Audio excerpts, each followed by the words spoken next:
नमस्कार, आप लोगों का स्वागत है हमारे YouTube चैनल शिक्षा सबको में। हम लोग उच्चतर माध्यमिक पाठ्यक्रम यानी कि इंटरमीडिएट का व्यवसाय अध्ययन विषय पढ़ रहे हैं। तो आज का जो वीडियो है उसको प्रारंभ करने से पहले मैं चाहूँगा कि आप लोग जो हमारा चैनल है शिक्षा सबको, इसको सब्सक्राइब करें और अगर आपको वीडियोस पसंद आते हैं तो उनको लाइक करें। और हाँ, अगर आपको हमारे जो वीडियोस हैं नए वीडियोस के बारे में जानना है तो आप ये बेल आइकन दबाएं और जिससे कि आपको नोटिफिकेशन मिलते रहें, आपको पता चलता रहे कि क्या अपडेट है, हमारे चैनल में कौन सा नया वीडियो आया है। साथ साथ मैं आपके साथ अपना व्हाट्सएप नंबर शेयर कर रहा हूँ जो कि है 7895860757। तो आप लोग अपना इस विषय से संबंधित या किसी और विषय से संबंधित कोई भी परेशानी होती है तो आप लोग हमसे इस व्हाट्सएप नंबर के माध्यम से मैसेज करके पूछ सकते हैं। और आप लोगों से एक अनुरोध ये भी रहेगा कि आप लोग अपने जानने वाले, अपने परिचित, अपने दोस्त जो कि किसी भी हिंदी माध्यम के बोर्ड से पढ़ रहे हैं, भले ही वो हाई स्कूल में हो या इंटर में हो, उनके साथ हमारे इन वीडियोस को, हमारे चैनल को जरूर शेयर। तो हम लोग मॉड्यूल 1 पर हैं जिसका कि शीर्षक है व्यवसाय हमारे आसपास। आज हम एक नया पाठ शुरू करेंगे, पाठ 3, जिसका कि शीर्षक है व्यावसायिक पर्यावरण। तो जिस प्रकार से हम लोगों के चारों ओर एक पर्यावरण होता है जिसमें हवा, पानी, आकाश, ठीक है ना, ये सब चीजें सम्मिलित होती हैं। हमारे चारों ओर की जो लिविंग बीइंग्स हैं, जो जीवित वस्तुएं हैं, वो सारी शामिल होती हैं। तो निर्जीव वस्तुएं भी उसमें सम्मिलित रहती हैं। उसी प्रकार से व्यवसाय के चारों ओर ऐसे तत्व, ऐसी चीजें जो कि उसको प्रभावित करती हैं प्रत्यक्ष रूप से या अप्रत्यक्ष रूप से, वो व्यवसाय का पर्यावरण कहलाती है। तो एक व्यवसाय अपने पर्यावरण के अंदर कार्य करता है, ठीक है ना। तो व्यवसाय की सफलता इस बात पर निर्भर करती है कि वह स्वयं को उस पर्यावरण के अनुरूप बना ले जिसमें वह कार्य करता है। हमने बात की कि वो एक पर्यावरण के अंदर कार्य करता है।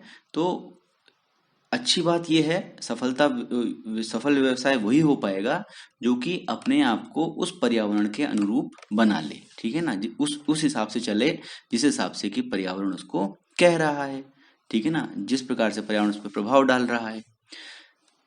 और जब आपने देखा होगा कि जब सरकारी नीतियों में परिवर्तन होता है तो व्यवसाय भी इन नीतियों के अनुरूप स्वयं को ढालने के लिए व्यवसाय में आवश्यक परिवर्तन करने होते हैं। व्यवसाय को भी अगर व्यवसाय सरकारी नीतियों के हिसाब से अपने जो चीजें हैं उसमें परिवर्तन नहीं करता है तो उसको अर्थदंड का या फिर कई बार बंद होने का भी सामना करना पड़ता है। ऐसे व्यवसाय सफल नहीं हो पाते हैं। तो सरकारी नीतियां भी क्या है? सरकारी नीतियां भी एक प्रकार का पर्यावरण में परिवर्तन है, ठीक है ना। अगर सरकारी नीतियों में परिवर्तन हो रहा है तो व्यवसायिक जो पर्यावरण है वो चेंज हो रहा है, ठीक है ना, क्योंकि सरकार जो है वो भी व्यवसाय के पर्यावरण का एक भाग है, ठीक है ना। जो व्यवसाय है वो सरकार के अंदर ही, क्योंकि सरकार का काम होता है पूरा प्रशासन करना किसी भी जगह का, ठीक है ना, और व्यवसाय भी उसी जगह पर काम कर रहा है, ठीक है ना। तो अगर सरकार की नीतियों में कोई परिवर्तन होता है तो व्यवसाय भी उन नीतियों के अनुरूप अपने आप को ढालने के लिए उसको अपने अंदर परिवर्तन करने होते हैं। ऐसे ही जब तकनीक में परिवर्तन होता है, टेक्नोलॉजी चेंज होती है, तो जो उत्पाद व्यवसाय बना रहा है उसको कई बार जो तकनीक में परिवर्तन है उन उत्पादों को चलन से बाहर कर देता है। चलन से बाहर का मतलब है कि वो यूज में नहीं रहते हैं। ऐसा कई बार फैशन में परिवर्तन की वजह से भी होता है, तकनीक में परिवर्तन की वजह से भी होता है। पहले जमाने में आपने देखा था ब्लैक एंड व्हाइट टीवी होते थे, धीरे धीरे टेक्नोलॉजी इंप्रूव हुई तो अब कलर टीवी होते हैं। पहले सीआरटी बेस्ड टीवी होते थे जो बहुत बड़े होते थे आकार में, आजकल एलसीडी एलईडी बेस्ड टीवी आने लगे हैं जो कि बहुत पतले होते हैं, बहुत कॉम्पैक्ट होते हैं, ठीक है ना। तो ये सब क्या है? ये तकनीक में परिवर्तन है। तो तकनीक की में परिवर्तन की वजह से जो पुराने टीवी थे बड़े बड़े, वो टीवी चलन से बाहर हो गए। इसी प्रकार से अब हम बात करेंगे कि व्यावसायिक पर्यावरण का अर्थ क्या होता है। तो व्यावसायिक पर्यावरण क्या है? व्यावसायिक पर्यावरण शब्द से अभिप्राय उन बाह्य शक्तियों, मतलब जो बाहर की जो शक्तियां हैं या तत्व हैं या संस्थाएं हैं, ठीक है ना, ऐसे बाह्य शक्तियां हैं जिसमें कि उपभोक्ताओं की शक्ति हो सकती है या जो आपके प्रतियोगी हैं उनकी शक्ति हो सकती है, ठीक है। तो ये ऐसी शक्तियां हैं, ऐसे तत्व हैं या संस्थाएं हैं जो व्यवसाय के नियंत्रण से बाहर हैं, जिन पर व्यवसाय का कोई नियंत्रण नहीं है, ठीक है ना, और व्यावसायिक उद्यम की कार्यप्रणाली को प्रभावित करते हैं। तो ये सारी चीजें क्या कहलाती हैं? व्यावसायिक पर्यावरण कहलाती हैं। तो व्यावसायिक पर्यावरण वो बाह्य शक्तियां या तत्व या संस्थाएं हैं जो कि व्यवसाय के नियंत्रण से बाहर हैं और वो व्यवसाय की जो कार्य प्रणाली है उसको प्रभावित करने की क्षमता रखती हैं या प्रभावित करती हैं। इनमें ग्राहक, जो कंपटीटर हैं, प्रतियोगी, आपूर्तिकर्ता, सरकार तथा सामाजिक, राजनीतिक, वैधानिक एवं तकनीकी तत्व सम्मिलित हैं। ठीक है ना, ये सारी चीजें इसके अंतर्गत आती हैं। और जब आप देखेंगे तो ये सारी जो शक्तियां हैं ये क्या करती हैं? ये जो जो हमने बात करी अभी, जैसे आर्थिक तत्व हैं, उसमें सामाजिक तत्व हैं, राजनीतिक तत्व हैं, राजनीतिक तत्व में राजनीतिक पार्टियां हो सकती हैं, यूनियंस हो सकती हैं, ठीक है ना। ऐसे ही वैधानिक तत्व हैं, वैधानिक तत्व में बहुत सारे कानून हैं जो आते हैं। ऐसे ही जनसंख्या संबंधी तत्व, उस जहाँ पर बिजनेस ऑपरेट कर रहा है, जिस राज्य में, जिस जिले में, वहाँ की जनसंख्या कैसी है, ठीक है ना, वहाँ बूढ़े लोग ज़्यादा हैं कि जवान लोग ज़्यादा हैं, बच्चे ज़्यादा हैं, ठीक है ना, ये सब डिपेंड करता है। तो ये सारी चीज़ें जो हैं, ये सारी चीज़ें किस पर प्रभाव डालती हैं? बिजनेस के ऊपर प्रभाव डालती हैं। किस मायने में प्रभाव डालती हैं? जो व्यवसाय निर्णय लेता है, व्यवसायिक निर्णय जो लिए जाते हैं, उनके ऊपर ये सारे फैक्टर्स प्रभाव डालते हैं। ठीक है ना, तो ये सारा क्या है? व्यवसायिक पर्यावरण का भाग है। ये सारी चीजें आर्थिक, सामाजिक, राजनीतिक, वैधानिक, जनसंख्या के संबंधित या तकनीकी, ठीक है ना, तो इन सबको मिला के व्यवसायिक पर्यावरण बनता है। कुल मिला के हम आर्थिक, सामाजिक, राजनीतिक, वैधानिक, तकनीकी और जनसंख्या संबंधी बाह्य तत्वों को, बाहरी तत्वों को के एक ऐसे समूह के रूप में व्यावसायिक पर्यावरण को परिभाषित कर सकते हैं जो अनियंत्रित प्रकृति के होते हैं। अनियंत्रित का मतलब है जिन पर की नियंत्रण नहीं होता है, ठीक है ना। खास तौर से किसका नियंत्रण नहीं होता है? व्यवसाय का कोई नियंत्रण उसके ऊपर नहीं होता है। एवं एक फर्म के व्यवसायिक निर्णयों, जो फर्म है या व्यवसाय है, वो जो व्यवसायिक निर्णय ले रहा है, अपना व्यवसायिक निर्णय का मतलब है कि उसको किस प्रकार का उत्पाद बनाना है, उत्पाद कहाँ बेचना है, ठीक है ना, ये सारी चीजें जो है व्यवसायिक निर्णयों में शामिल है। किस किस को नौकरी पर रखना है, ठीक है ना, किसको नहीं रखना है। तो ये सारे जो व्यवसायिक निर्णय हैं उसको प्रभावित करता है कौन? व्यवसायिक पर्यावरण।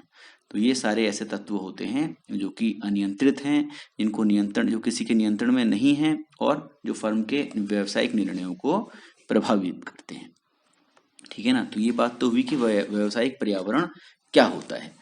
अब हम बात करेंगे कि व्यवसायिक पर्यावरण के लक्षण क्या हैं। तो जो हमने अभी तक बात करी उसके आधार पर हम व्यवसायिक पर्यावरण की जो विशेषताएं हैं उनको संक्षेप में इस प्रकार से कह सकते हैं, ठीक है ना। कुछ जो विशेषताएं हैं वो क्या हैं?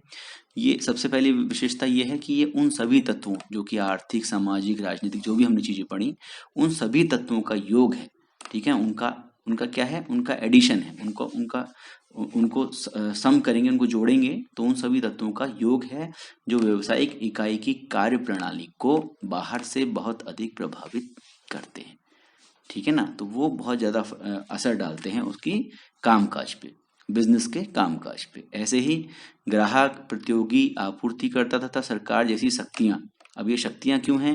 क्योंकि ग्राहक भी काफी कुछ चेंज कर सकता है व्यवसाय के ऊपर। ग्राहकों की पसंद नापसंद के ऊपर विभिन्न प्रकार के उत्पाद चलन से बाहर हो जाते हैं या चलन में आ जाते हैं। ऐसे ही प्रतियोगी, जो आपका कंपटीटर है, उसकी भी एक शक्ति है, वो आपके व्यवसाय को अफेक्ट करने की ताकत रखता है, ठीक है ना। अगर मान लीजिए आपके कंपटीटर ने बहुत ज्यादा प्राइस कम कर दिए तो आपको क्या होगा? आपको मजबूरी में अपने प्राइस कम करने पड़ेंगे।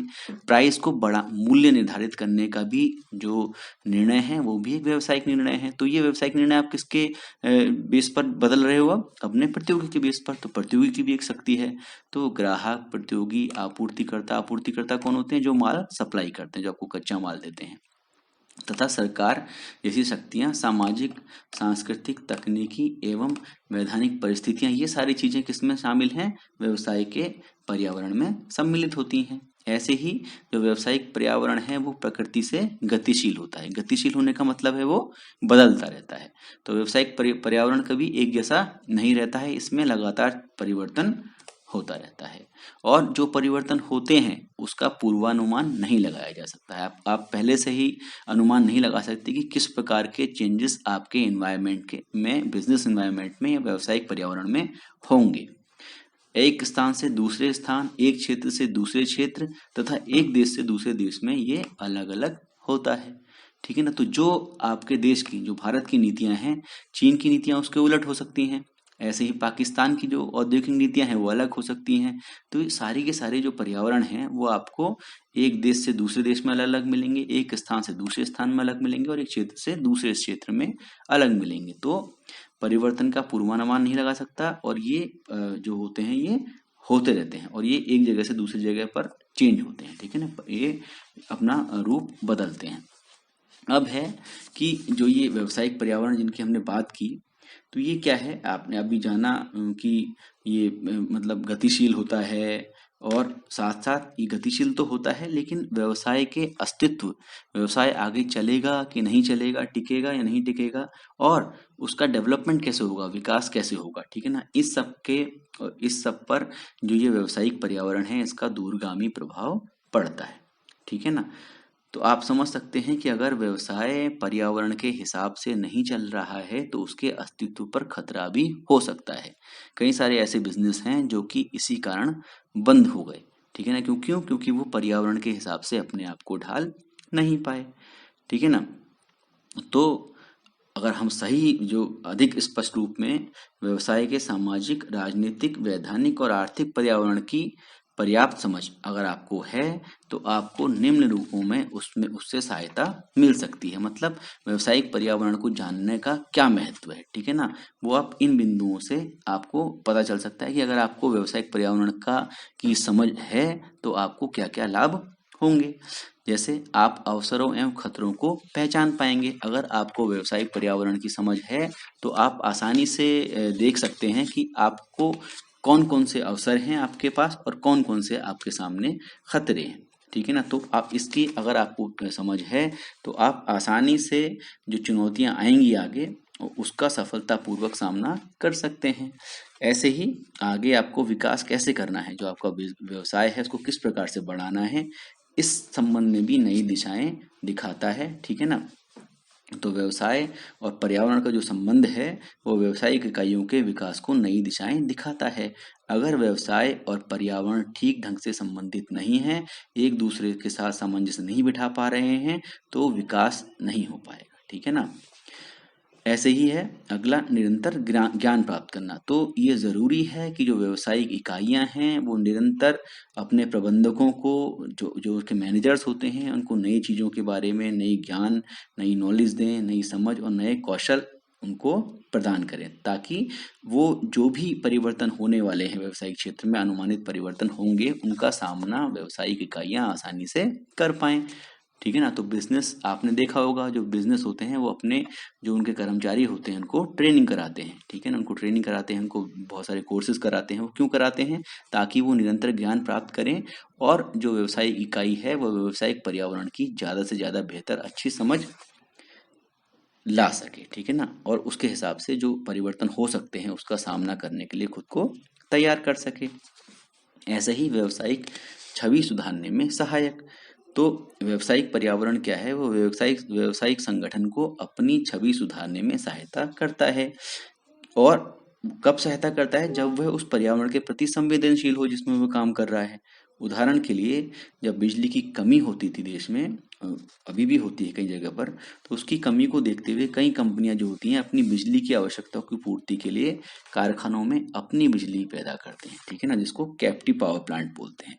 स्वयं उत्पादित बिजली संयंत्र लगा लेते हैं जिसकी सहायता से वो अपने लिए बिजली का उत्पादन खुद करते हैं। ऐसे ही प्रतियोगिता का सामना करना। तो प्रतियोगिता के सामना करने के लिए भी जरूरी है कि आपको जो जो आपके कंपटीटर्स हैं वो किस प्रकार से बिहेव कर रहे हैं, उनकी क्या रणनीति है, वो क्या करने वाले हैं, उसका विश्लेषण करें और उसके अनुरूप अपनी रणनीतियां बनाएं। ठीक है ना। उसमें भी सहायता कौन देता है?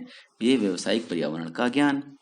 फर्म की शक्तियों और कमियों की पहचान करना। तो फर्म की क्या स्ट्रेंथ्स हैं और क्या वीकनेसेस हैं, कहाँ आपकी कंपनी पावरफुल है और कहाँ कहाँ आपकी कंपनी की कुछ वीकनेसेस हैं, जो कमियां हैं जिन पे कि आपको काम करना चाहिए। इसकी भी समझ आपको कहाँ से होती है? वह व्यावसायिक पर्यावरण की समझ से ही होती है। ठीक है ना। तो व्यावसायिक पर्यावरण क्या है? प्रत्येक फर्म को अपनी शक्ति और कमियों की पहचान करने में सहायता करता है। ठीक है। अब हम बात करेंगे व्यवसायिक पर्यावरण के प्रकारों की। तो व्यवसायिक पर्यावरण मोटे मोटे रूप से दो प्रकार का होता है, एक आर्थिक और एक गैर आर्थिक। तो आर्थिक पर्यावरण के फिर तीन भाग होते हैं, आर्थिक परिस्थितियां, आर्थिक नीतियां और आर्थिक प्रणाली। और जो अनार्थिक पर्यावरण है उसके भी फर्दर प्रकार होते हैं, सामाजिक पर्यावरण, राजनीतिक पर्यावरण, कानूनी पर्यावरण, तकनीकी पर्यावरण, जनसंख्या संबंधी पर्यावरण और प्राकृतिक पर्यावरण। ठीक है ना। तो हम सबसे पहले बात करेंगे आर्थिक पर्यावरण की। तो आर्थिक पर्यावरण की जब हम बात करना शुरू करेंगे तो सबसे पहला पॉइंट आता है आर्थिक परिस्थितियां। तो आर्थिक परिस्थितियां क्या होती हैं? आर्थिक पर्यावरण के अंतर्गत किसी भी व्यावसायिक उद्यम का अस्तित्व और उसकी सफलता पूरी तरह से उसके आर्थिक पर्यावरण पर निर्भर करती है। ठीक है ना। तो आर्थिक पर्यावरण को जो प्रभावित करने वाले जो प्रमुख तत्व हैं वो मैंने आपको बताया, आर्थिक परिस्थितियां हैं, आर्थिक नीतियां हैं और आर्थिक प्रणाली है। ठीक है ना। तो सबसे पहले बात करेंगे आर्थिक परिस्थितियों की। तो किसी भी देश की आर्थिक परिस्थितियों से अभिप्राय उन आर्थिक तत्वों से है जिनका व्यावसायिक संगठन और उनके परिचालन पर गहरा प्रभाव पड़ता है। ठीक है ना। जैसे सकल घरेलू उत्पाद है, प्रति व्यक्ति आय, वस्तुओं और सेवाओं के लिए बाजार। अब वस्तुओं और सेवाओं के लिए जो बाजार है उसके हिसाब से तो कोई वस्तु और सेवाओं का उत्पादन होगा, व्यवसाय उसी हिसाब से उत्पादन करेगा। पूंजी की उपलब्धता अगर नहीं है, अगर पूंजी आसानी से नहीं मिल पा रही है तो व्यवसाय चलाने में आपको कठिनाई होगी। ठीक है ना। हो सकता है अगर आसानी से उपलब्ध नहीं है तो उसका रेट ज़्यादा होगा, उसकी एवज में आपको ज़्यादा किराया देना पड़ेगा, किराया मतलब ज़्यादा ब्याज देना पड़ेगा। विदेशी मुद्रा भंडार, विदेशी व्यापार में वृद्धि, पूंजी बाजार की सुदृढ़ता, ऐसे बहुत सारे फैक्टर्स हैं जो कि आर्थिक परिस्थितियों के अंतर्गत आते हैं। दूसरा है आर्थिक नीतियां। तो जो सरकार की आर्थिक नीतियां होती हैं जो कि वो समय समय पर निर्धारित करती है, उनके वजह से भी बहुत ज़्यादा फर्क बिजनेस को पड़ता है। ठीक है ना। जैसे सभी व्यवसायिक गतिविधियां परिचालन कार्य सरकार द्वारा समय समय पर निर्धारित आर्थिक नीतियों द्वारा सीधे प्रभावित होते हैं। ये कौन कौन से प्रकार की होती हैं? औद्योगिक नीति होती है, ये महत्वपूर्ण हम नीतियों के बारे में बात कर रहे हैं। तो औद्योगिक नीति क्या होती है? औद्योगिक नीति जो उद्योग काम कर रहे हैं, उद्योग धंधे जो देश में काम कर रहे हैं उनको निर्देशित करती है और नियंत्रित करती है। ठीक है। तथा औद्योगिक विकास को एक स्वरूप प्रदान करती है। इसके हिसाब से ही, औद्योगिक नीति के हिसाब से ही औद्योगिक विकास तय होता है कि किस किस जगह का विकास होना है, किस क्षेत्र में हमको काम करने की आवश्यकता है, किस प्रकार की वस्तुओं या सेवाओं का उत्पादन हमको करना है। ठीक है ना। सरकार उसी हिसाब से कुछ विशेष वस्तुएं सेवाओं के उत्पादन को प्रोत्साहित करती है और कुछ को हतोत्साहित करती है। ठीक है ना। कुछ चीजें वो चाहती है कि लोग ज्यादा से ज्यादा उत्पादित करें, कुछ चाहती कि ना करें। ऐसे ही राजस्व नीतियां होती हैं। इसमें क्या शामिल है? इसमें जो सरकार खर्चा करती है वो टैक्सेस जो वो कलेक्ट करती है, जो उसकी इनकम है, मतलब सरकार की जो इनकम है और जो सरकार का खर्चा है, एक्सपेंडिचर है, ठीक है ना, वो सारा इसके अंतर्गत आता है। मौद्रिक नीतियाँ, मौद्रिक नीति जो होती है वो जो मॉनेटरी पॉलिसी होती है उसमें क्या होता है कि बाजार में कितना पैसा उपलब्ध कराना है। ठीक है ना। तो जो व्यवसाय को पैसा उपलब्ध कराने वाली जो चीज़ें होती हैं वो किससे गवर्न होती हैं? मौद्रिक नीतियों से गवर्न होती हैं। मौद्रिक नीतियाँ ही ये तय करती हैं कि व्यवसाय को आसानी से धन उपलब्ध कराया जा सके और व्यापार तथा उद्योग को बढ़ावा दिया जा सके। विदेशी निवेश नीतियाँ, इससे क्या होता है? इससे जो विदेशी निवेश की अगर अगर विदेशी निवेश को सरकार उत्साहित करती है, प्रोत्साहित करती है, ठीक है ना, तो फायदा है। उससे क्या होगा? उससे आपके जो देश में अधिक से अधिक उद्योग धंधे लग पाएंगे, क्योंकि विदेशी लोग आएंगे, वो अपना पैसा अगर इसमें लगा रहे हैं तो उस आपको जो पूंजी की उपलब्धता है वो आसान हो जाती है। और साथ साथ न केवल पूंजी मिलती है, आपको तकनीक भी मिलती है विदेशों से। ठीक है ना। तो औद्योगिक विकास को गति प्रदान करने तथा आधुनिक तकनीक का लाभ उठाने के लिए विभिन्न क्षेत्रों में विदेशी निवेश के प्रवाह का नियमन करती हैं कौन सी? विदेशी निवेश नीतियां। ऐसे ही आयात निर्यात नीति क्या है? इसका जो मेन फोकस होता है वो ये होता है कि निर्यात को सरकार बढ़ावा दे, ज़्यादा से ज़्यादा माल हम लोग एक्सपोर्ट करें और जो इम्पोर्ट और एक्सपोर्ट यानी कि आयात और निर्यात के बीच में जो अंतर होता है, वो जो खाई होती है, उसको पाटने का काम भी आयात निर्यात नीति यानी कि एक्सपोर्ट इंपोर्ट पॉलिसी या एक्जिम पॉलिसी जिसको बोलते हैं वो करती है। ठीक है ना।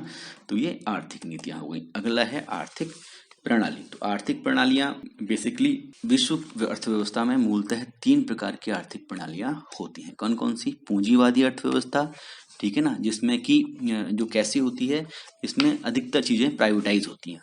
ठीक है ना। सारी की सारी चीजें प्राइवेटाइज होती हैं, सरकार का कोई भी ओनरशिप नहीं होती किसी भी उद्योग धंधे में। और ठीक है ना। और दूसरी प्रकार की होती है सामाजिक या समाजवादी अर्थव्यवस्था, जिसमें सरकारी ओनरशिप होती है। और तीसरी होती है मिश्रित अर्थव्यवस्था। तो ये हमारी जो भारत की जो अर्थव्यवस्था है या आर्थिक प्रणाली है वो मिश्रित अर्थव्यवस्था है।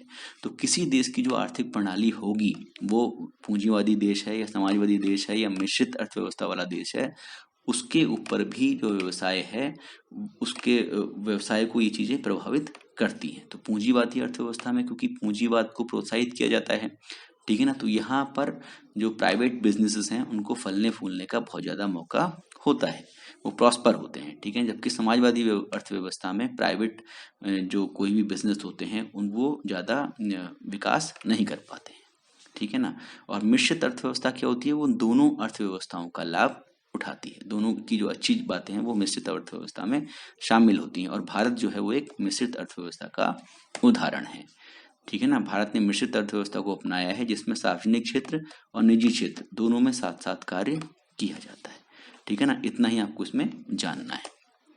अगला है सामाजिक पर्यावरण। तो सामाजिक पर्यावरण में क्या आता है, सामाजिक पर्यावरण में आती हैं चीजें जैसे आप मान लीजिए जो आप जिस समाज में काम कर रहे हैं, जो व्यवसाय जिस समाज में काम कर रहा है उसमें बहुत सारे रीति रिवाज होंगे, मूल्य होंगे, वैल्यूज होंगी, मान्यताएं होंगी, बिलीफ्स, ये गरीबी है, साक्षरता है, अनुमानित आयु दर है, ये सारे जो सामाजिक तत्व इसमें शामिल होते हैं। तो व्यवसाय के जो सामाजिक पर्यावरण है उसमें ये सारी चीजें शामिल होंगी, रीति रिवाज, मूल्य, मान्यता, और ये सारी चीजें जो हैं ये व्यवसाय पर कहीं ना कहीं प्रभाव डालती है, ठीक है ना। तो कई सारे व्यवसाय इसलिए भी नहीं चल पाते हैं क्योंकि वो हो सकता है जिस समाज में या जहाँ पे उन्होंने अपना इंडस्ट्री लगाई है वहाँ के रीति रिवाजों को कुछ नुकसान पहुंचा रहे हों या कुछ वहाँ के मूल्यों को हानि पहुंचा रहे हों, तो ऐसे व्यवसायों को बहुत कठिनाई का सामना करना पड़ सकता है। तो जरूरी है कि जब आप व्यवसाय करेंगे तो वहाँ की जिस क्षेत्र में आप कर रहे हैं, जिस समाज में आप काम कर रहे हैं, वहाँ के रीति रिवाज, मूल्य, मान्यताओं, इन सब चीज़ों का ध्यान रखेंगे। और साथ साथ फिर ये गरीबी, साक्षरता वगैरह इनका भी ध्यान आपको क्यों रखना पड़ेगा, क्योंकि गरीबी के हिसाब से आप तय करेंगे कि आपको किस प्रकार का उत्पाद बनाना है। अगर ज़्यादा अमीर लोग हैं तो उस हिसाब से सामान बनाएंगे और गरीब लोग हैं तो उनकी आवश्यकता का सामान बनाएंगे। अगर साक्षरता से आपको ना केवल उत्पादन किसके लिए करना है उस पर ये भी डिपेंड करेगा, और साथ साथ जो आपको लेबर चाहिए, जो आपको अगर स्किल्ड लेबर चाहिए, कुशल लेबर चाहिए, तो अगर साक्षर नहीं है वहाँ की जनसंख्या तो आपको लेबर की कमी हो सकती है, कुशल लेबर की कमी हो सकती है, कुशल श्रमिकों की कमी आपके सामने आ सकती है, ठीक है ना। तो ये सारे सामाजिक तत्व सम्मिलित होते हैं सामाजिक पर्यावरण में। सामाजिक ढांचे एवं समाज द्वारा मान्य मूल्यों का व्यावसायिक इकाइयों के कार्य संचालन पर व्यापक प्रभाव पड़ता है। तो समाज का जो ढांचा है और समाज द्वारा जो मूल्यों, जो जिन किन मूल्यों पर समाज चलता है, उनका भी व्यवसायिक के इकाई के कार्य संचालन पर प्रभाव पड़ता है। जैसे मैंने आपको कहा था कि अगर आप समाज के मूल्यों की परवाह नहीं करेंगे तो फिर आपको व्यवसाय चलाने में कठिनाई का सामना करना पड़ सकता है। विभिन्न सामाजिक ढांचे और संस्कृतियों से जुड़े लोगों के उपभोग के तरीकों, कपड़े पहनने और जीवन शैली में बहुत अधिक भिन्नता आई है, ठीक है ना। हमने जब से शुरू किया था तब से हमारा समाज भी अब काफी परिवर्तन धीरे धीरे आ रहा है, लेकिन ये चीजें बहुत समय के साथ आती हैं, ठीक है ना, काफी टाइम इसमें लगता है। और सामाजिक पर्यावरण का एक ये भी है, अगर जैसे मान लीजिए आप किसी ऐसे समाज में काम कर रहे हैं जहाँ क्या है, जहाँ बच्चों की संख्या ज्यादा है, जहाँ कम आयु वर्ग के लोग ज्यादा हैं, तो आपको वहां पर ऐसे उत्पाद का उत्पादन करना पड़ेगा जो कि किसको आप क्योंकि आपके पास ज्यादा कस्टमर्स कौन से हैं, जो कम आयु वर्ग के हैं, तो आप उनको ध्यान में रखकर उत्पाद बनाएंगे। तो सामाजिक पर्यावरण का असर ये भी होता है कि आपको किस प्रकार के उत्पाद बनाने हैं, किस प्रकार से उत्पाद बेचने हैं। अगला है राजनीतिक पर्यावरण। तो राजनीतिक पर्यावरण बहुत मायने रखता है। इसमें क्या शामिल है, इसमें राजनीतिक प्रणाली, किस प्रकार की राजनीतिक प्रणाली है, एक पार्टी वाली चीजें हैं या दो पार्टी वाले प्रथा है, ठीक है ना, ये बहुत बहुत सारी पार्टियों वाली आपके यहाँ राजनीतिक प्रणाली है। सरकार की नीतियां कैसी हैं, व्यवसाय समुदाय के प्रति दृष्टिकोण तथा श्रम संघ इसमें सम्मिलित है। व्यवसाय समुदाय के प्रति दृष्टिकोण मतलब जो राजनीतिक दल हैं वो किस प्रकार का नजरिया रखते हैं व्यवसायिक समुदाय के रूप के लिए। और साथ में श्रम संघ जिनको लेबर यूनियन बोलते हैं, ठीक है ना, ये सारी चीजें इसमें सम्मिलित होती हैं। ये सभी पहलू व्यवसायिक इकाइयों द्वारा अपनाई जाने वाली रणनीति पर प्रभाव डालते हैं, ठीक है ना। तो जो राजनीतिक प्रणालियां हैं, सरकारी नीतियां हैं, सरकार अगर किसी एक उत्पाद को लेकर गंभीर है और वो देख रही है कि किसी एक उत्पाद की कमी देश में हो सकती है, तो वो सरकार अपनी नीतियां इस प्रकार से बनाएगी कि वो अगर उस वस्तु का कोई उत्पाद करेगा तो उसको लाभ होगा। तो सरकार इस प्रकार से चीजों को प्रोत्साहित करती है और कई बार हतोत्साहित करती है। तो ये सारी सरकार की नीतियों का ही एक रूप होता है, ठीक है ना। और सरकार किसकी होती है? सरकार राजनीतिक पार्टियां बनाती हैं। तो राजनीतिक पार्टियां जो होती हैं उनका भी, जो राजनीतिक पार्टी सत्ता में होती है उसकी ही अनुसार सरकारी नीतियां बनाई जाती हैं। तो जो बिजनेस है या व्यवसाय है उसको ध्यान रखना पड़ता है कि किस प्रकार की राजनीतिक पार्टियां हैं, किस प्रकार की सरकारी नीतियां वो बना सकती हैं, ठीक है ना। इस प्रकार से आपको देखना पड़ता है व्यवसाय करते समय। अगर देश में स्थिर सरकार है, सरकार ऐसी है जो कि जिसके पास पूर्ण बहुमत है, बहुमत से ज्यादा चीजें हैं, ज्यादा लोग हैं, तो ऐसी सरकार स्थिर सरकार कहलाती है। और स्थिर सरकार के समय में मतलब अस्थिरता है वो कम है, तो व्यवसायिक जो पर्यावरण है वो अच्छा होता है, ठीक है ना। राजनीतिक पर्यावरण एक अच्छा राजनीतिक पर्यावरण कहा जाएगा अगर सरकार स्थिर है। क्यों? क्योंकि बहुत ज्यादा परिवर्तन जो सरकार की नीतियां हैं उसमें जल्दी से नहीं होंगे, ठीक है ना। अगर सरकार कमजोर है तो ज्यादा सरकारी नीतियों में बहुत ज्यादा परिवर्तन की संभावना रहती है। ऐसे ही जो राजनीतिक पार्टी की विचारधारा है उस पर भी डिपेंड करता है। जैसे मैंने अभी बताया कि हो सकता है कुछ पार्टी जो, क्योंकि राजनीतिक पार्टियों की ही वजह से राजनीतिक पार्टियां ही सरकार बनाती हैं, तो जो उनकी विचारधारा होती है वही आगे चलकर सरकारी नीतियों का रूप ले लेती है। ऐसे ही श्रम संघों की गतिविधियां, जो यूनियंस हैं उनकी अगर एक्टिविटीज बहुत ज्यादा हैं, वो हर चीज पर विरोध करती हैं और विरोध का लेवल भी बहुत ज्यादा रखती हैं, तो व्यवसाय को बहुत ज्यादा परेशानी हो सकती है। और अगर यूनियंस कोऑपरेटिव टाइप की हैं, जैसे कि अब धीरे धीरे समय के साथ क्या हो गया है, यूनियन बहुत ज्यादा सहयोगी प्रकार की हो गई हैं। वो बिजनेस के साथ मिलकर पूरा बिजनेस को सपोर्ट करती हैं और बिजनेस को विकसित होने का पूरा मौका प्रदान करती हैं। अब एक जो उदाहरण है वो है सन 1977 में। आपको अगर पता होगा तो 1977 में जब जॉर्ज फर्नांडिस हमारे मंत्री थे, तो उन्होंने अपने समय में कोका कोला को देश से निकाल दिया था। क्यों? क्योंकि उसने कुछ कानूनों का पालन करने से मना कर दिया था, ठीक है ना। तो ये एक किसका असर हुआ? एक सरकारी नीति का असर हुआ, एक राजनीतिक प्रणाली, राजनीतिक पार्टी की विचारधारा का असर हुआ, जिसके की वजह से कोका कोला को इंडिया छोड़कर जाना पड़ा था 1977 में, ठीक है ना। अब अगली बात आती है कानूनी पर्यावरण की। इससे क्या अभिप्राय है? इससे अभिप्राय है कानून और नियमों के उस समूह जो व्यावसायिक संगठन और उनके परिचालन को प्रभावित करते हैं। तो ऐसे कानून हो या नियमों का वो समूह जो कि व्यावसायिक संगठन और उसके परिचालन को प्रभावित करता है। तो प्रत्येक व्यावसायिक संगठन को कानून का पालन करना होता है तथा कानूनी ढांचे के अंतर्गत कार्य करना होता है, ठीक है ना। तो जरूरी है कि जो व्यवसाय आप बनाते हैं, बहुत सारे व्यवसायों के लिए व्यवसाय को कानूनों के पालन करने पड़ते हैं, जो कि अभी हम आके डिस्कस करेंगे। ऐसे बहुत सारे कानून हैं जिनका की पालन व्यवसायों को करना पड़ता है, ठीक है ना। और वो कौन कौन से हैं? जो मेन अधिनियम है वो इस प्रकार से हैं। कंपनी अधिनियम 1956, विदेशी मुद्रा प्रबंधन अधिनियम 1999। तो ये खाली आप इसके जो लिखा हुआ है ये खाली इतना आपको, मतलब ये आपके एग्जाम में इतना पूछा नहीं जाएगा, अभी इस पार्ट से तो नहीं पूछा जाएगा, आगे हम देखेंगे क्या आता है। औद्योगिक विवाद अधिनियम, ठीक है ना, जिसमें कि अगर कोई विवाद होता है वो सुलझाने के लिए एक्ट है। उपदान भुगतान अधिनियम, ठीक है ना, बोनस जो होता है। औद्योगिक विकास एवं नियमन अधिनियम, खाद्य मिलावट रोकथाम अधिनियम, ये हमने पढ़ चुके हैं पहले भी।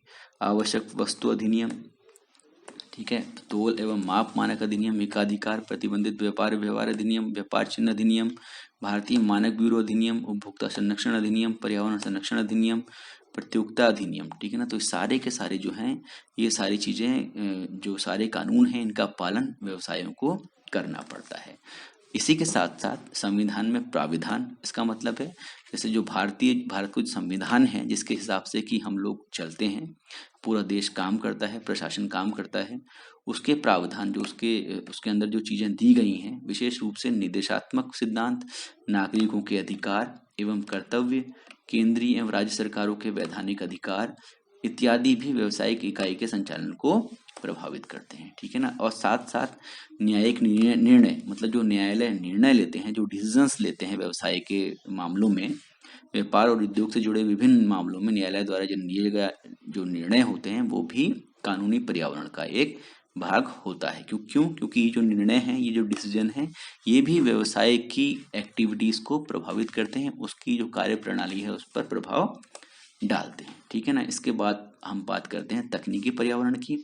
तकनीकी पर्यावरण में वस्तुओं और सेवाओं के उत्पादन एवं उनके वितरण के लिए उपयोग में लाई गई पद्धतियों, तकनीक और प्रणालियां सम्मिलित होती हैं। मतलब जो उसके किसी भी वस्तु के उत्पादन के लिए जो विधियां उपयोग में ला रहे हैं आप, उसको डिस्ट्रीब्यूट करने के लिए, उसको वितरित करने के लिए जो चीजें जो उपयोग में ला रहे हैं, जो पद्धतियां, तकनीक जो यूज में ला रहे हैं, जिस किस प्रकार से उसका उत्पादन कर रहे हैं, जो सिस्टम है, ये सारी चीजें शामिल होती हैं। ठीक है ना। तो विभिन्न देशों के अलग अलग तकनीकी पर्यावरण उत्पादों के डिजाइन पर प्रभाव डालते हैं। जैसे अमेरिका जो देश है, वहां पर 110 वोल्ट के आप इलेक्ट्रॉनिक इंस्ट्रूमेंट्स बेचते हैं। ठीक है ना। जो इलेक्ट्रिकल इक्विपमेंट्स होते हैं वो 110 वोल्ट पे काम करते हैं। जो घर की जो बिजली है वो 110 वोल्ट पे आती है, बल्कि जो भारत है वहां पर 220 वोल्ट में आती है।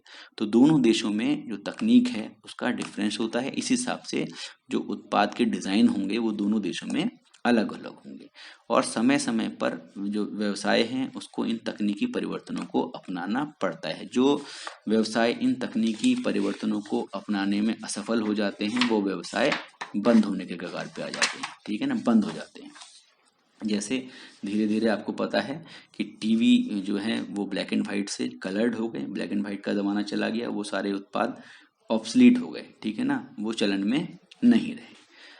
ठीक है। तो इस प्रकार से तकनीकी पर्यावरण जरूरी है कि तकनीकी पर्यावरण का आप ध्यान रखें और नव प्रवर्तन लाने के लिए, नए चेंजेस लाने के लिए आप R&D करें। ठीक है ना। वैज्ञानिक अनुसंधान पर ध्यान दें। इसके पश्चात है जनसंख्या संबंधी पर्यावरण। इसका अभिप्राय है जनसंख्या के आकार, कितनी जनसंख्या है, उसका घनत्व क्या है, उसका वितरण क्या है। घनत्व का मतलब है कि कितने लोग हैं इकट्ठे, एक जगह पे कितने लोग हैं। ठीक है ना। घनत्व कितना है, 1 किलोमीटर में कितने लोग हैं, मान लीजिए एक स्क्वायर किलोमीटर में कितने लोग वहां पे रह रहे हैं। बहुत ज्यादा डेंस है, बहुत ज्यादा घनत्व वाली है, कम घनत्व वाली है। और जनसंख्या का वितरण कैसा है, किस किस मतलब सब जगह पर समान रूप से हैं लोग रह रहे, या अलग कुछ जगह पर ज्यादा लोग हैं, कुछ जगह पर कम लोग हैं, ऐसे वितरण है।